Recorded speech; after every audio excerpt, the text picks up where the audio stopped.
Towards noontide the elders were alone again in the palace courtyard. By the king's desire, they were waiting to follow the funeral procession which was to set out within an hour or two for the royal sepulchre near the city.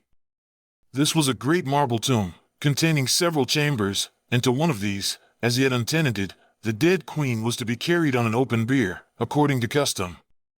On the morrow, the corpse would be burned where it lay, and the chamber closed up until, as Admetus was heard declaring, the longed-for hour should bring him to rest beside his wife. The old men, sitting in a shady corner of the court, were talking in low tones about the tragic event of the day. They started, as a deep voice called cheerily from the gateway, "Good morrow, old sirs. I would see Admetus, is he at home?" and rose hurriedly as the speaker strode towards them.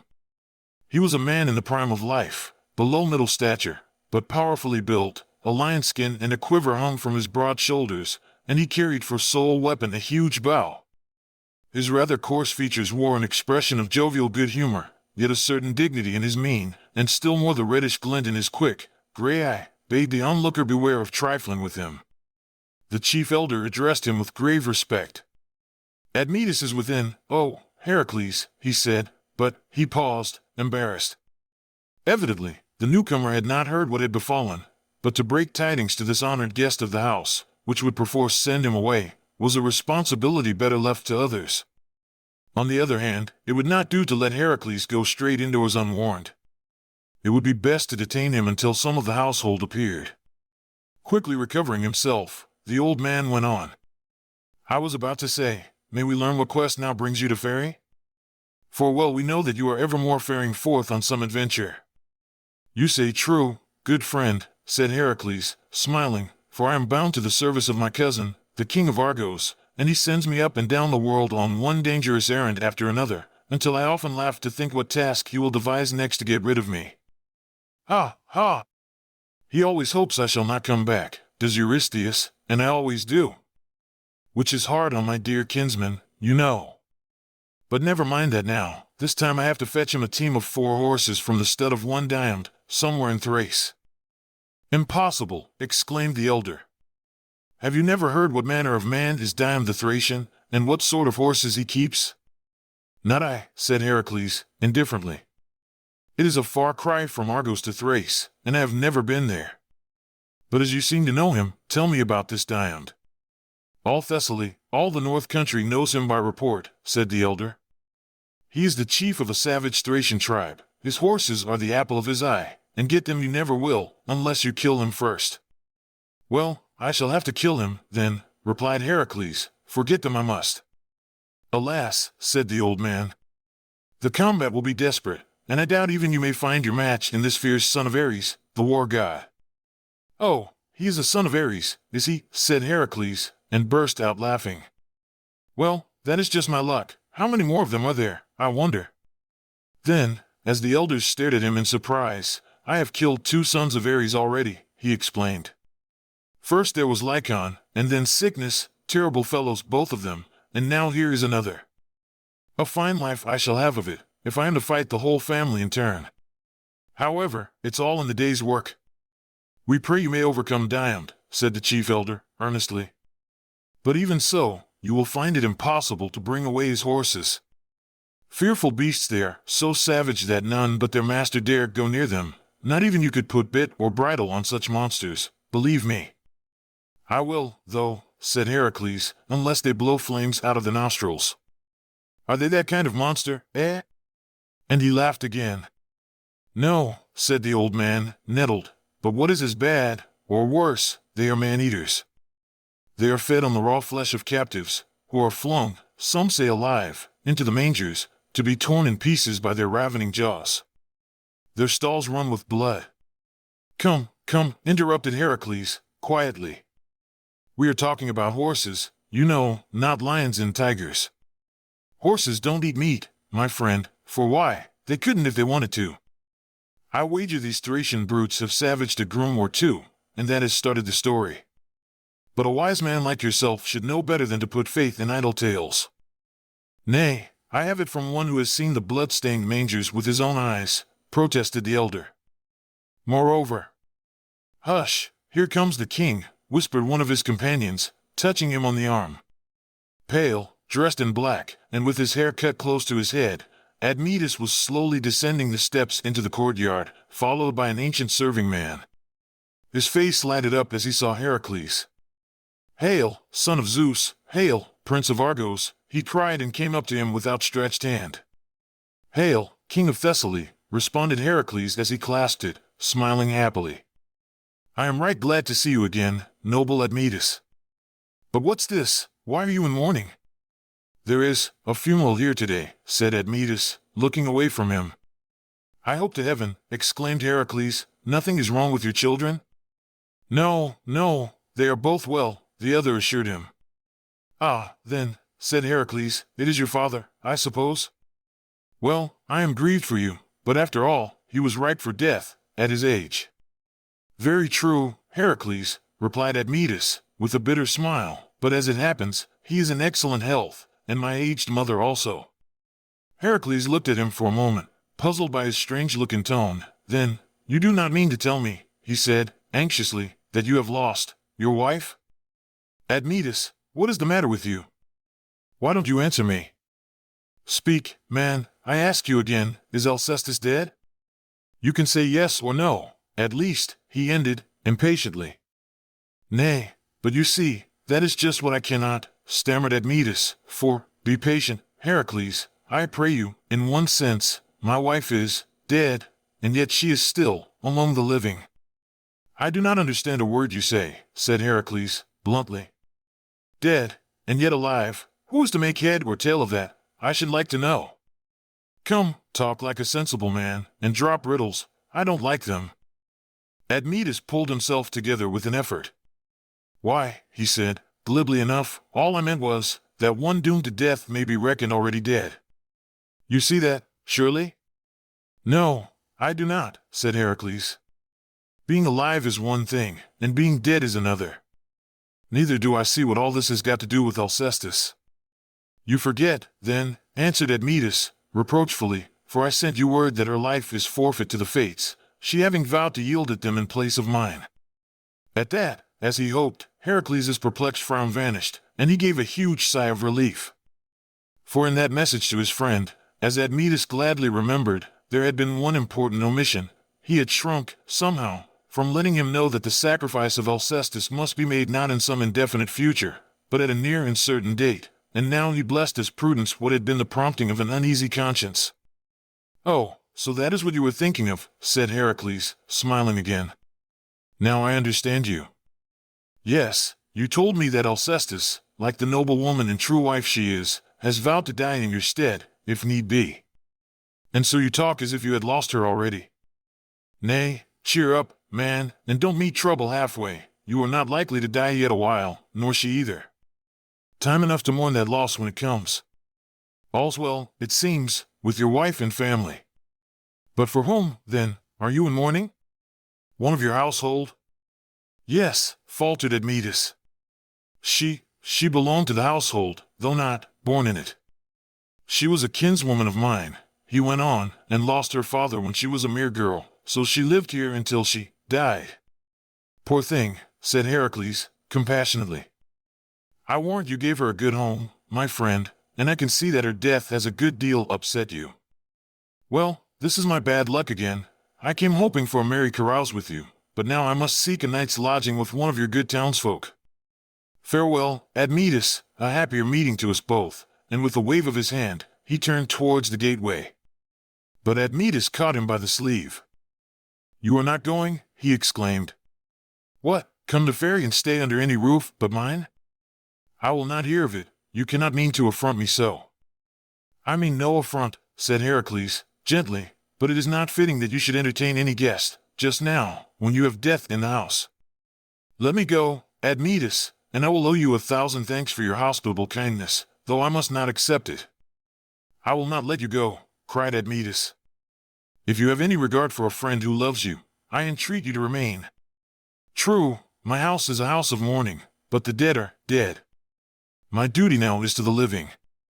Listen, Heracles, you shall be lodged in the chambers set apart for guests, shut off by thick folding doors from the rest of the house. There you can rest and feed, out of sight and hearing of what goes on. I will send a trusty servant to attend you. This Xanthias is here. Come, go in with him, I beseech you. Be it as you will, answered Heracles, reluctantly. It would be churlish to refuse, since you press me so. The king turned to the old slave, who had followed him. You hear, Xanthias, he said. The Lord Heracles will honor our house with his presence this day. Take him straightway to the guest chambers and serve him with food and wine of the best. And, hearken your ear, shut fast the middle doors. My guest must banquet unvexed by any sounds of woe, you understand. While all this passed, the elders had listened with pained amazement on their faces, and no sooner had Heracles followed the old slave into the house than their chief addressed the king in a tone of indignant remonstrance. What is this that you have done, Admetus? Are you mad, that you install a guest in the house at the very instant of such bereavement? What else would you have me do, old man? Retorted the king. Turn him away? Not I, by heaven. That would have made my heavy loss no lighter. Nay, I should be yet more wretched than I am if I could be taxed with inhospitality, above all, to a friend who has entertained me right royally many a time at Argos. Being such a friend, said the elder, shrewdly, why did you hide the truth from him? Because he would never have crossed my threshold, if he had known it, said the king. I dare say, when he finds out, Heracles will blame me as much as you do. Well, let him, but this house of mine never did and never shall close its doors against a guest. He spoke so proudly, and with so regal a gesture of the hand towards the stately palace front, that the elders were overcome with admiration. Ay, murmured one, a bounteous and a hospitable house it has ever been, since Admetus ruled it. And therefore didst thou, O Phoebus Apollo, deign to sojourn under its roof in mortal guise, bringing blessing on fields and flocks. What wonder if, having had thee for guest, our king holds guest rights sacred above all things? At that moment shrill cries of lamentation, mingled with the wailing of flutes and voices chanting a dirge, rang through the palace doorway, and a black-garbed procession came slowly forth. Almost the whole household, men and maids, were there. In the midst, for men carried a richly draped bier, whereon lay Alcestis, robed and crowned. A mantle of Tyrian purple was spread over her from breast to feet, covered with wreaths of roses, hyacinths, and myrtle blossom. Golden and jeweled ornaments glittered among the flowers, and at her feet were laid such things as belonged to a queen's toilet, hand mirrors of burnished silver, golden combs, and pins, ivory boxes of spikenard, and other precious trifles. Her face was unveiled, by the custom of the land, and looking on it in its unchanged beauty you would have thought her sleeping, dreaming perhaps, for she seemed to smile. At sight of the king, the morning train halted and fell silent. The bearers alone came forward and set down their burden beside him, awaiting his order. He gave one glance at the bier, and turned hastily to the elders, saying, Good friends, all is ready now. You will follow, to pay her the last honors? Surely, surely, they exclaimed, with deep emotion. Let us be going then, said Admetus in a firm voice, and signed to the bearers to set forward. But the chief elder whispered, Nay, not yet, my king, see, yonder comes your father. Fears it was who now advanced through the gateway with 2 serving men at his heels. Bent, white-haired, and wrinkled though he was, his form and features bore such a resemblance to Admetus that no one, seeing them together, could doubt they were father and son. The two faced each other in silence for a moment, the old man, who seemed out of breath, glancing keenly about him, the younger, with downcast eyes and a sullen countenance. My dear son, began Fears, blandly, as soon as he found voice to speak, my heart bleeds for you in your affliction. The moment I heard of it, I hastened hither to condole with you. A sad loss indeed, such an excellent wife as she was, and of a discretion admired by everybody. But you must bear up, these things have to be endured, you know. I see you are going to bury all her jewels with her. Very right, very proper, you cannot overdo her funeral honors, considering that she has died for you. I myself owe some mark of respect to the corpse of one who has preserved me from dying childless. I have brought this coverlet as a pall for her. Give it here, slave. Take it, Admetus, and make way, my son. I would speak a last farewell to our dear departed. Ah, if all wives were like her, what a blessed thing marriage would be. So saying, and ostentatiously presenting a scarlet cloth, enwoven with gold, Fears made to approach the bier. But Admetus, who had listened to him with an ever-deepening scowl, could no longer contain his rage. "Get you gone," he burst out, "and take your trappings along with you. Do you think I will let anything touch her that comes from your hands? No, I thank you, we are not so poverty-stricken as all that. What brings you, I say, to her burial? I never sent for you, I want none of your company, do you hear?" The astonished Fiers was heard to mutter something about having been led by his paternal affection. "Your paternal affection," repeated his son, scornfully. "It is rather late in the day, do you not think, to talk about that? Where was it, when you refused to save me? Yes, you, with one foot in the grave, stood by and let a young life be laid down instead of yours? Her life, whom you dare pretend to mourn.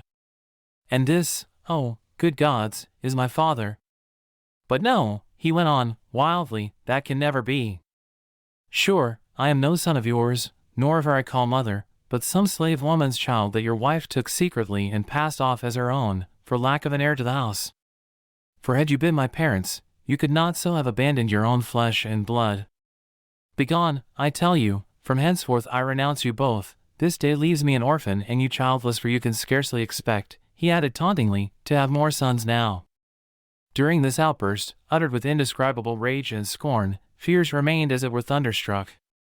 Never in his life had his patterned son addressed him without the reverence due to a father and a king, and now, there he stood, shouting insults at him before everybody, rating him like a dog or a slave, with the city elders and all the household looking on. As for the elders, their distress at so terrible a breach of decorum knew no bounds. When Admetus paused for breath, their chief ventured to interpose. "Forbear, Admetus," he pleaded. "Would you stir up new trouble at such an hour as this? Nay, remember he is your father. Do not exasperate him thus. Consider the unseemliness." But Fiers, collecting himself, now spoke in a voice of suppressed fury, glaring the while at his son with a dreadful look of hate. "Sirrah, you boy there, do you fancy you are browbeating a slave, some wretched Lydian or Phrygian you have bought? Have you forgotten who and what I am? I will inform you, a free-born Thessalian, as my father was before me, and not the man to endure insolence from a hectoring youngster." "No!" "And what, pray, is your reason for this outrage?" "Because, forsooth, after being the best of fathers to you ever since you were born, I did not give you my life when you had the effrontery to demand it. No, no, I said, every man for himself when it comes to dying. I love life as much as you do, but I should never ask you to die for me. Why should I die for you?" "Yes, you talked like the selfish coward you are," broke in Admetus, fiercely. "Coward, you say," shrieked his father, "then what are you, you villain? You, with less courage than a woman, you, that let a woman face the death you dared not. Aye, there she lies, poor, fond soul, who could refuse nothing to her handsome husband. Oh, I see the trick you have found to save your precious skin.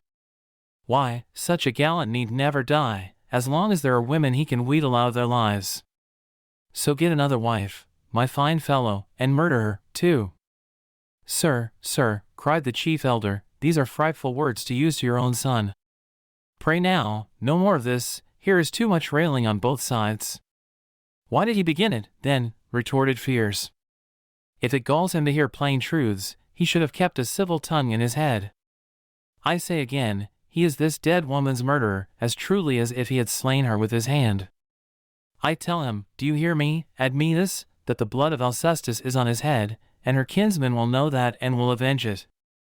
I, her brother, that is king now in Iolcus, were no man if he took not heavy vengeance for his sister's death. And now—" "Will you go?" hissed Admetus, white to the lips. "If you do not take yourself out of my sight this instant—" "I am going, never fear," snarled the old man. "I have said my say, and I leave you to finish your work." He pointed to the bier, and with a malevolent grin, "You were wise to bury her so privately," he added, as he turned away, for were the funeral public, things might be made unpleasant for the chief mourner. That Parthian shaft went home. So strange are the workings of egoism, that Admetus was fully persuaded that his father had wronged him cruelly. Alcestis was dead in her prime, and he an inconsolable widower, because the selfish old man would not forego his wretched remnant of life. And the hoary hypocrite had tried to gloss over his guilt, first by feigned sympathy, then by infamous accusations. Well, let him go, he had spat his venom, his abuse and threats did but proclaim a quite impotent malice. So thinking, Admetus resumed his sorely ruffled dignity, and once more gave the signal for the funeral train to set forth. But as he paced at the head of it, Fears's parting words stuck rankling in his mind, for they were uncomfortably near the mark. The monstrous charge of murdering his wife he could defy, could prove by 50 witnesses, if need were, her free consent to die for him. But he was far from easy in his mind as to what would be thought and said about his part in the matter.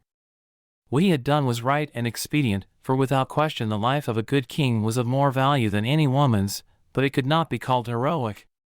It would, in fact, he had felt all along, make him considerably less of a hero to his people than he loved to think himself. After this, he would walk among them sure of his beams no longer the luminary that had dazzled their eyes. And that, as his father with hateful shrewdness had detected, was why Alcestis was to be buried somewhat privately. He wanted as few witnesses as possible to a scene in which his own part was, to say the least, inglorious. Now to keep the funeral private, it had to take place that very day, before news of the beloved queen's death spread among the folk.